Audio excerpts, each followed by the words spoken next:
The streets of Dakar buzzed with life even as the night deepened. The scent of freshly grilled fish and roasted peanuts lingered in the air, blending with the salt from the nearby sea. Zahra pulled her shawl tighter around her shoulders, her heart pounding as she glanced behind her. She wasn't imagining it. Someone was following her. The feeling had settled into her bones minutes ago, prickling her skin like an unspoken warning. She walked faster, her heels clicking against the pavement, weaving through the scattered pedestrians still lingering outside shops and cafes. Calm down, Zahra. Maybe it's nothing. But deep inside, she knew better. She had uncovered something dangerous. As a journalist, she had spent years exposing corruption and crime, but this time, she had gone too far. Her latest investigation had led her into the shadows of Dakar's underworld, a world ruled by ruthless men, where names were whispered in fear. And there was one name that stood above the rest. Khamari. The mere mention of him sent chills through the city.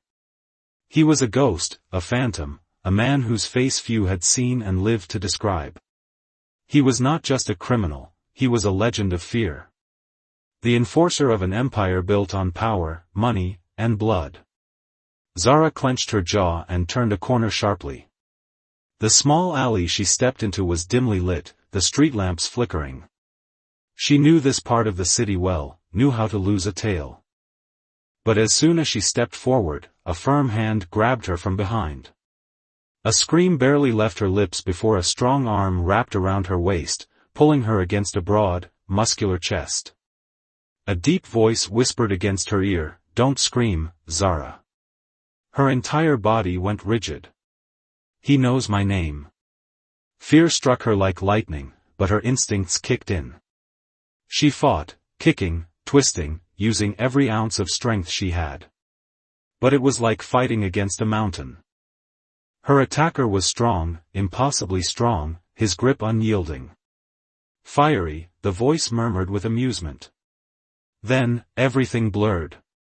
The world tilted as she was lifted off her feet. She barely registered the sleek black SUV parked at the curb before she was shoved inside. The door slammed shut. Her breath came in ragged gasps as she turned, heart hammering. And that's when she saw him. Her captor. The sight of him stole the air from her lungs. He was devastatingly handsome. Tall and broad-shouldered, his dark brown skin gleamed under the faint glow of the car's interior lights. His sharp jawline, high cheekbones, and full lips gave him an almost regal beauty. But it was his eyes, deep, piercing, and cold as obsidian, that made her shiver. Khamari. She knew, without a doubt, that this was him. He watched her with a mixture of amusement and curiosity, as if she were an animal caught in a trap. "I see you recognize me."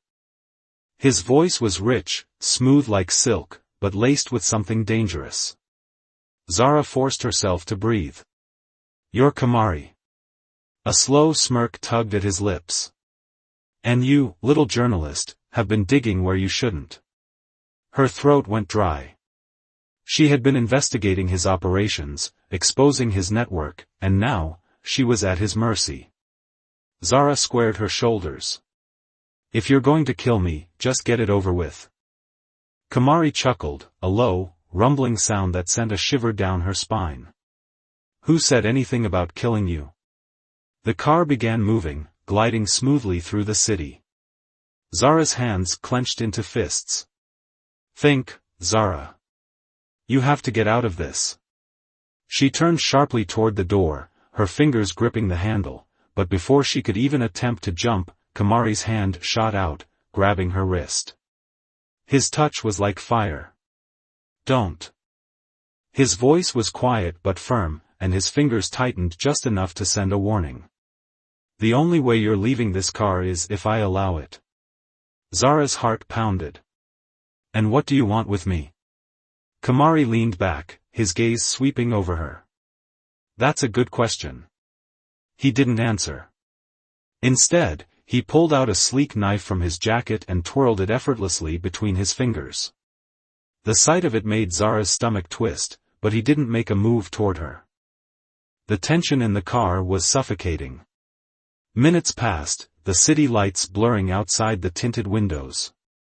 Zahra swallowed hard. "I don't know what you think I found, but You found enough." Khamari cut her off. "And now, you're mine." Her pulse thundered. "Mine?" Before she could demand an explanation, the car slowed. She turned, catching a glimpse of high gates opening before they drove into what looked like a private compound. The walls were tall, lined with security cameras. Zahra's stomach dropped. She wasn't just being taken somewhere. She was disappearing. The car stopped, and within seconds, the door swung open.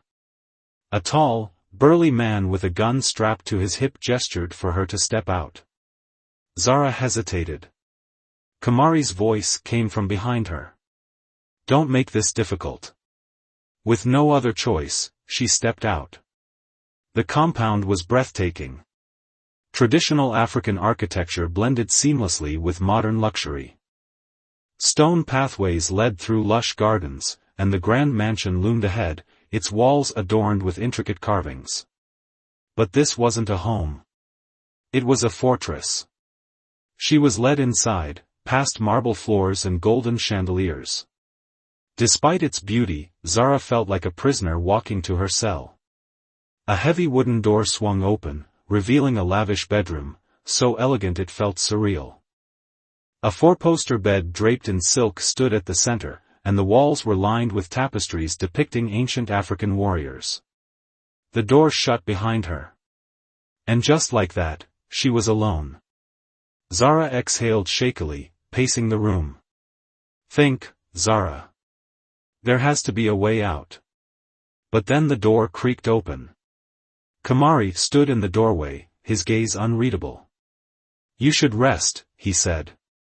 Zahra crossed her arms. "I don't take orders from criminals." Khamari chuckled. "You will."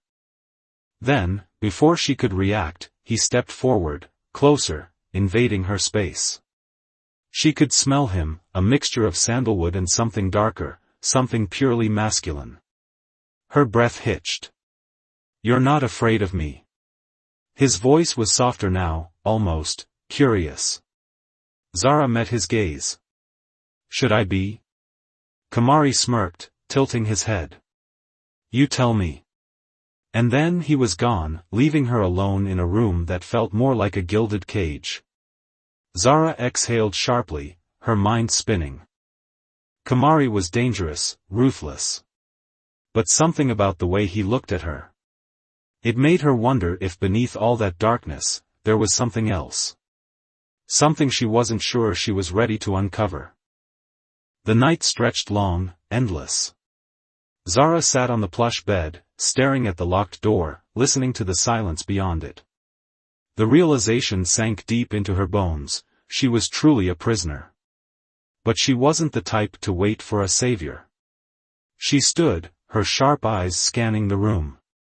Every inch of it screamed wealth, from the silk curtains to the marble floors, but luxury didn't change the fact that this was a cage. She tested the windows, locked. She checked the drawers, empty. Her heart pounded with frustration. And then the door swung open. Khamari stepped inside, his towering presence commanding the space. He had changed into a dark linen shirt and tailored pants, making him look even more impossibly handsome. His deep brown skin glowed under the dim light, and his sharp eyes studied her, unreadable.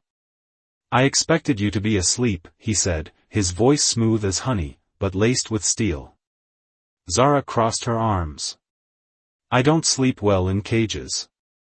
Khamari smirked, stepping closer. "A cage implies you're a prisoner. I see you more as a guest." Zahra scoffed. "Guests can leave whenever they want." He chuckled, shaking his head. "Not when they've been playing with fire." Her jaw clenched. "You kidnapped me because of my investigation." Khamari took another step forward, close enough for her to catch the intoxicating scent of sandalwood and musk. I kidnapped you to keep you safe. She blinked, caught off guard. Safe? From who? His gaze darkened. From people far worse than me. Zahra narrowed her eyes. You expect me to believe that you, Dakar's most feared man, are my protector? Khamari tilted his head, amusement flickering in his expression. Believe what you want. But the people you exposed? They don't like their secrets being uncovered. And trust me, their methods are far more brutal than mine. Her pulse quickened. Was he lying? Or was there truth in his words? She swallowed hard.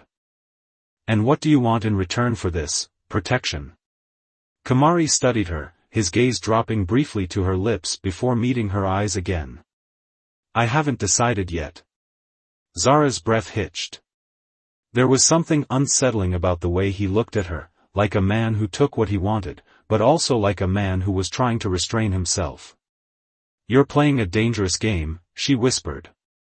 Khamari smirked, stepping so close that their bodies almost touched. I always do. A shiver ran down her spine. Before she could say another word, he turned and walked out, locking the door behind him. Zahra sat back on the bed, her mind racing. She should be afraid. But the truth? She wasn't sure if the fear she felt was because of him, or because of the fire burning between them. The days blurred together. Zahra refused to submit to the idea that she was Khamari's prisoner, yet she found herself drawn to him in ways she couldn't explain. At first, she had resisted everything, his presence, his protection, even the luxurious comforts of the grand mansion he kept her in. But Khamari was relentless. He never forced her into anything, never raised a hand against her, but his presence was inescapable. Every morning, he brought her breakfast. Every evening, he came to check on her. And every night, he left her with lingering glances that made her pulse race. She hated that she was beginning to anticipate his visits. One evening, Zahra finally snapped. She had been pacing her room for hours, restless. The door wasn't locked tonight, she had discovered that much earlier. It was a test. Khamari was always testing her, pushing her to see what she would do. This time, she took the bait. Zahra slipped into the dimly lit hallway, heart pounding. The mansion was eerily quiet, the only sound her bare feet against the cold marble floors. She moved swiftly, careful not to make a sound, her pulse racing as she reached the grand staircase leading down to the entrance. She could see the front doors. Freedom was only a few steps away. Going somewhere, Zahra? Her blood ran cold. She turned slowly, her breath catching as she saw Khamari leaning against the wall, arms crossed over his broad chest. He was shirtless, wearing only a pair of dark sweatpants, his powerful frame illuminated by the moonlight filtering through the large windows. Her stomach twisted at how unfairly handsome he was. But she wouldn't let herself be distracted. I thought you said I wasn't a prisoner, she shot back, tilting her chin up defiantly. Khamari pushed off the wall and strolled toward her, slow, predatory. You're not. But that doesn't mean I'll let you walk into danger. She took a step back, but he kept advancing. And you think staying here with you is safer? He smirked. Yes. Zahra's heart hammered in her chest. I don't trust you. Khamari stopped just inches from her, his eyes locking onto hers. You don't have to. There was something in his voice, something raw, something aching. It made her breath hitch. Why are you doing this? She asked softly. Why do you care what happens to me? Khamari exhaled sharply and ran a hand through his short, curly hair. For the first time, he looked conflicted. Because I know what happens to people who cross the wrong men in this city. And I won't let that happen to you. Zahra frowned. But why me? Silence stretched between them. And then Khamari did something unexpected. He reached out and gently traced a fingertip along her jawline. Zahra's breath caught. Because I can't stop thinking about you, he murmured. Because I should let you go, but I don't want to. The air between them crackled with tension. Zahra swallowed hard. She should push him away. She should run. But instead, she stayed frozen, her skin burning where he touched her. Khamari. Her voice was barely above a whisper. His eyes darkened, as if hearing his name on her lips ignited something in him. Tell me to stop, he murmured, his voice husky. And I will. But Zahra said nothing. Because for the first time since he had taken her, she didn't want him to stop. The space between them was charged with something neither of them wanted to name. Zahra knew she should walk away, put distance between them before she lost herself in the storm that was Khamari. But she couldn't move. Not when his fingers were still grazing her jaw, not when his dark eyes were holding her captive. Tell me to stop, he said again, his voice lower this time, rougher, as though it took everything in him to hold back. Zahra's lips parted, but no words came out. She didn't want him to stop. That was the terrifying truth. And Khamari must have seen it in her eyes because the restraint in his expression shattered. With a growl, he closed the space between them, his lips crashing against hers in a kiss that stole the very breath from her lungs. Zahra gasped, her hands instinctively reaching for his chest, but instead of pushing him away, she found herself gripping the firm muscles beneath her fingers. Khamari's arms wrapped around her, pulling her against him like he was afraid she'd slip away. Heat. That was all she could feel, blazing, undeniable heat. Khamari kissed her like a man who had been starving for too long, like he had been waiting for this moment from the very beginning. And maybe he had. Maybe she had, too. When he finally pulled away, they were both breathless. Zahra stared at him, her fingers still curled into his bare chest. This changes nothing, she whispered, though her voice lacked conviction. Khamari smirked, his thumb brushing over her swollen lips. Doesn't it? She swallowed hard. I still don't trust you. His smirk faded, and something serious entered his gaze. Then let me earn it. Zahra blinked. What? Khamari exhaled, stepping back as if putting space between them would clear the air. I want you to trust me, Zahra. Not as the man who kidnapped you, but as the man who... He hesitated, raking a hand through his hair. As the man who wants you. Her heart did a traitorous flip. You're not making sense, she murmured. 1 minute, you're the criminal I should hate, and the next, you. Am the man who can't stop thinking about you. Khamari finished, a wry smile tugging at his lips. Zahra shook her head, trying to fight the warmth blooming in her chest. This is insane. Khamari took a slow step closer, forcing her to look up at him. Maybe it is. But tell me, Zahra, if this is so insane, why didn't you pull away? She opened her mouth, but no answer came. Because he was right. She had every chance to push him away, to resist the attraction pulling them together like a force of nature. But she hadn't. Because deep down, she knew, she didn't want to. You'll never let me go, will you? She whispered. Khamari's expression darkened. I should. His fingers grazed her arm, sending a shiver down her spine. But I don't want to. His words were a confession and a curse all at once. Zahra closed her eyes, inhaling deeply. Then we're both doomed.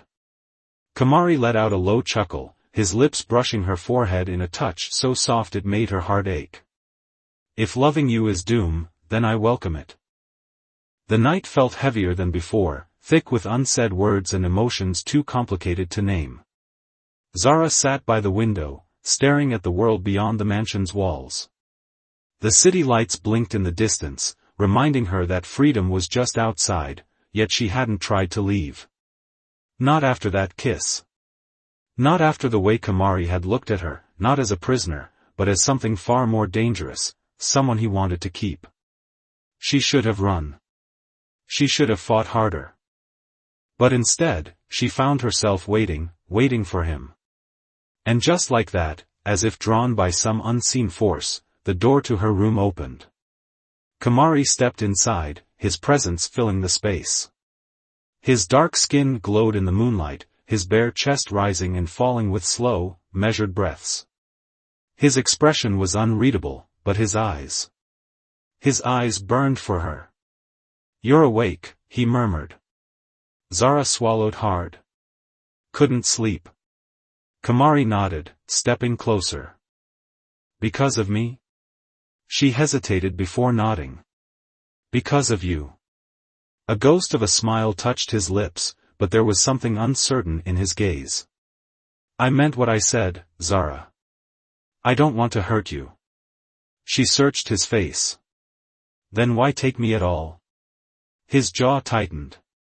"Because I had no choice." Zahra exhaled sharply. "We always have a choice, Khamari." Silence stretched between them, thick and heavy. And then, "I'll let you go." Her breath caught. "What?" Khamari clenched his fists at his sides. "I'll let you go, Zahra. If that's what you want." Her heart slammed against her ribs. This was her moment, her chance to walk away, to return to the life she had before. And yet, she didn't move. Khamari took a step back, his gaze flickering with something close to pain. "You're free to leave." Zahra's fingers curled into her lap. "Is that what you want?" Khamari's throat bobbed. "No." She rose to her feet, her pulse racing. "Then why say it?" His hands curled into fists. "Because I love you, Zahra. And if love means letting you go, then I will." Her breath hitched. Love. She had fought against it, denied it, but the truth had been growing inside her all along. She stepped closer, until she could feel his warmth, until there was nothing but air between them. "And if I don't want to leave," she whispered. Khamari's breath faltered. "Then I'll spend the rest of my life proving that I deserve you." Zahra placed a trembling hand on his chest, feeling the steady beat of his heart beneath her palm. He was dangerous. He was reckless. But he was hers. And just like that, she kissed him. This time, it wasn't a stolen moment. It wasn't desperation. It was a choice. Her choice. And as Khamari wrapped his arms around her, pulling her into him like she was the only thing in the world that mattered, she knew. She had fallen for the man who had once been her captor. But now, he was the one held hostage by love.